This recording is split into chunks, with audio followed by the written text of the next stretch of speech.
This has been a big talking point throughout your whole career. You're in the Chris Judd trade. Your pick was acquired due to Chris Judd being traded away from the football club. At the time, was that a big deal? And then throughout your career, that constantly being referred to. What are your thoughts on that? At the time, no, because like coming from where I'd come from and the way I grew up and the way my football was going, I really didn't care. Like I was pretty confident. I was arrogant. Yes.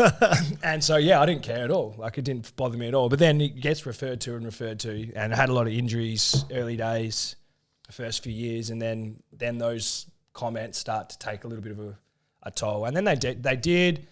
And then, you know, growing up had to happen. Became a man probably, or, you know, on the way to becoming a man. And then it didn't matter again. So, yeah, it was a bit of a cycle. Well, what do you mean they took a toll? So as your form would come in and out, or injuries, or... It was probably the start of social media, though, as well. So you had that. You had the outside pressure from papers and stuff, which it kind of was back then, but then social media, and people were able to tell you how shit you were. Yeah. And, yeah, those expectations that you had for yourself when you first got drafted weren't being met internally, and then you're getting told about it as well. And then you got the Chris Judd thing. Probably, now that I think about it, probably definitely had an impact. What was that like early social media days then? Because now, like, it's so flooded with people's opinions, you can sort of just like, I don't know. Yeah. Gets lost in it a bit. But early days. Yeah, it was brutal, man.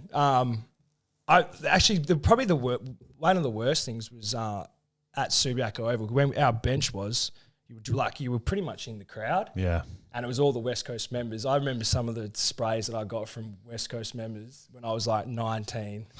Like from old women, like just being like, oh, what? Like, how can you say that? But it's pretty fun now. Like, I mean, social media is ridiculous because it's not even real anymore, but yeah, two different sort of things. Well, yeah, it is. I had that question a bit further on, but like your relationship with fans, so you speak about that at early days, getting abuse from the crowd as a 19-year-old, which, look, I mean, in hindsight, it seems a little unfair. Going on and winning a premiership at the end of your career, do you look back on it with a bit of a sucked in kind of, or is it just water off a duck's back eventually along the journey? Was that a motivator for you? Like, nah, it wasn't a motivator. It's nice now. Like, don't get me wrong, it is nice now to have chats and have that in your back pocket, because it could be very easy for people to have a crack at. Not that I really give a shit, but you know, at least I've got that in the back pocket. Like, whatever. Like, I don't care. Yes. I got to win a flag, and